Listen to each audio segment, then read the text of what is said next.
So in the previous video we blocked in the sky and introduced some clouds and a sense of light and dark, and now I want to introduce some shadows to the field that we blocked in previously. So I'm just taking some very thin ultramarine blue and I'm just going to very lightly drag that across the surface of the painting,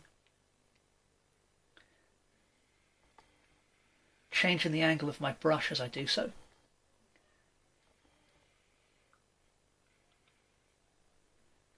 And then we'll also use the same wash of blue down here in the foreground, but applied in a rather different way. And when the paint is really watery like this, you get this wonderful texture as the little bubbles dry.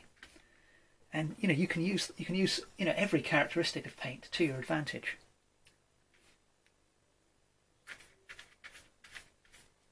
And now what I want to do is having introduced some shadows, I want to introduce some patches of light on the grass. So having mixed some cadmium yellow into that same thin blue, let's just add some areas where the light is catching the grass, here and there. And perhaps even some bursts of pure cadmium yellow. And because the cadmium yellow is quite translucent, a lot of the textures and colours that we put down earlier, they'll show through. But that's okay at this stage, that's fine.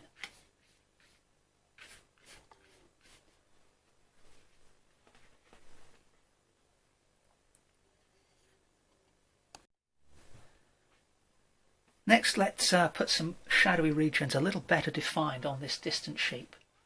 So a nice cool colour.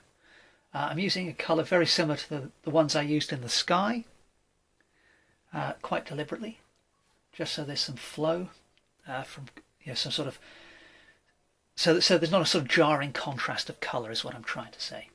And that's come out a little bit green, but that's okay. Let's stay with that for now. Block the legs in a little more solidly. And now we need to move on to describing the wool, in particular the shadow areas on the sheep and the lamb in the foreground. So I've mixed up some Silurian blue, some magenta and a little bit of titanium white, and now I'm going to use this as my shadow colour on the wool of the sheep. I'm going to use a similar trick to what I did with the clouds. I've added a little bit of white to my brush, and I'm just going to apply this fairly loosely to begin to suggest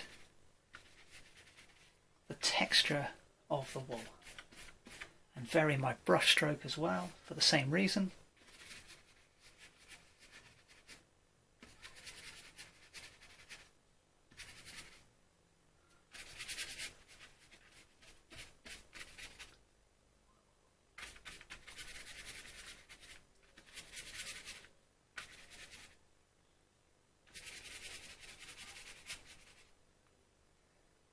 And we can continue the same colour onto the lamb.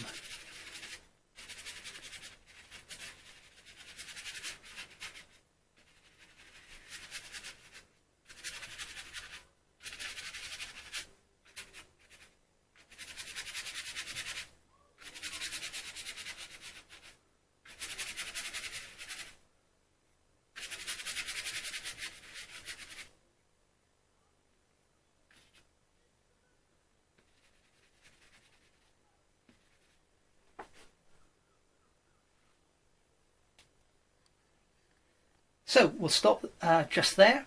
We've now introduced a sense of light and dark on the field and also added some colour and extra dimension to the shadows on the sheep.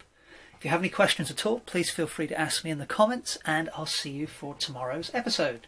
Thanks for watching.